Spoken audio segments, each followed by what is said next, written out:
Every 3-meter length of OptiMount cable tray comes with a set of splicers designed to securely join the neck section of tray.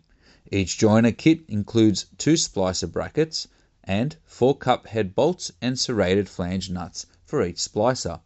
To install, position the splicer bracket on either the inside or outside of the tray, whichever suits your job best.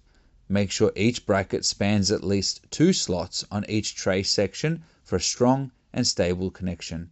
Insert your first cup bolt. Make sure the square neck fits snugly into the tray slot.